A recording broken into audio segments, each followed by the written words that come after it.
Good morning అందరికీ. ఈరోజు మూడో రోజు అనమాట. మామూలుగా అయితే సంక్రాంతి 4 డేస్ చేస్తారు. సో ఈరోజు థర్డ్ డే కనుమ.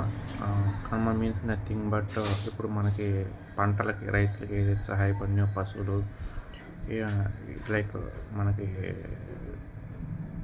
దున్నపోతులు కావచ్చు, లేదంటే రకరకాల పశువులు ఏదైతే సహాయపడినాయో మనం గేదెలకి పేడ వేస్తాం కదా, పేడ నుంచి కూడా దాని వేస్తాం కదా, దాని నుంచి పేడ వస్తుంది కదా, దాని నుంచి వచ్చే పేడ కావచ్చు, మనకి పశుపక్షులు కావచ్చు, ఇవన్నిటి గురించి మనమైతే కనుమ చేసుకుంటాం అన్నమాట.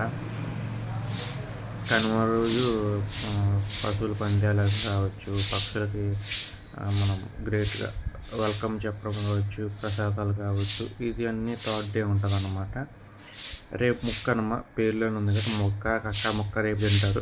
అది మామూలుగా అయితే కొన్నిసార్లు కనుమ రోజు తింటారు, కొన్నిసార్లు ముక్కనమ్మ రోజు తింటారు అనమాట. So all of you happy Sankranti once again.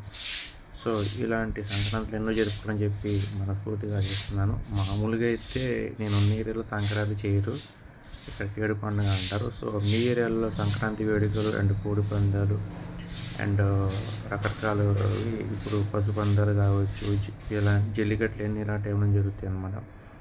ఇవన్నీ ఎలా జరిగినాయి ఖచ్చితంగా కామెంట్ చేయడం మాత్రం మర్చిపోమాకండి.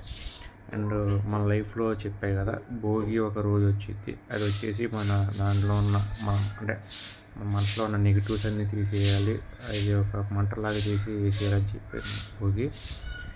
ఇంకా సంక్రాంతి వచ్చేసి నేను చెప్పాయి కదా, సూర్యుడు మకర రాశిలోకి వెళ్తాడు అండ్ మనకి సిరి సంపదలతో వర్ధిల్లాలని చెప్పి కొత్త అల్లుళ్ళకి బట్టలు పెడతారు, ఇవన్నీ చెప్పి సంక్రాంతి.